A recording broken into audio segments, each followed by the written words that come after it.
এলপিজির দাম বৃদ্ধি, তার উপর গভীর সংকট। শহরে অটো স্ট্যান্ডে অটো নেই, মধ্যরাত থেকে লম্বা লাইন।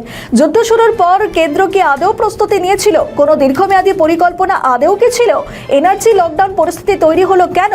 এই সমস্ত প্রশ্ন তুলে এবার খালি গ্যাস সিলিন্ডার নিয়ে আইএনটিইউসি সেবা দলের অভিনব প্রতিবাদ। মোহাম্মদ আলী পার্ক থেকে সেন্ট্রাল অ্যাভিনিউতে বিজেপি অফিস পর্যন্ত মাথায় সিলিন্ডার চাপিয়ে প্রতিবাদ তাদের। এই নিয়ে মহিলারা আজকে কাঁচা আনাজ সিলিন্ডার বাড়ি থেকে গ্যাস নিয়ে চলে এসছে। যতক্ষণ মোদি গ্যাস দেবে না বিজেপিরা, ততক্ষণ আমাদের স্লোগান করে রাস্তা অবরোধ চলবে। No cylinder no vote, no gas no vote. আমরা দাবি এটা আমাদের সিলিন্ডার পাওয়ার কবে যাবে? আপনার উদ্দেশ্যটা কি, পরিকল্পনা আমরা বুঝতে পারছি না। ইরান এত পুরনো বন্ধুত্ব ছিল আমাদের, আজকে এই শত্রুতা কেন? আপনি আমেরিকা তেলবাগিরি করছেন ইসরায়েলে, আপনার নীতিটা স্পষ্টীকরণ নেই বলে আজকে ইরান আমাদের বাধ্য। আজকে তেলের জন্য এই অসুবিধা হচ্ছে। অবশ্যই ইন্দিরা গান্ধী থাকলে এই অসুবিধাটা হতো না। এই জন্য আমাদের একটাই স্লোগান, আগে গ্যাস সিলিন্ডার, তারপর vote, no gas no vote.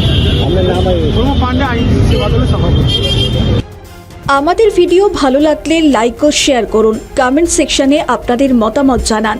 আরও ভিডিও পেতে আমাদের চ্যানেলটিকে সাবস্ক্রাইব করুন এবং প্রতি মুহূর্তে খবরের আপডেট পেতে প্রেস করুন বেল আইকন।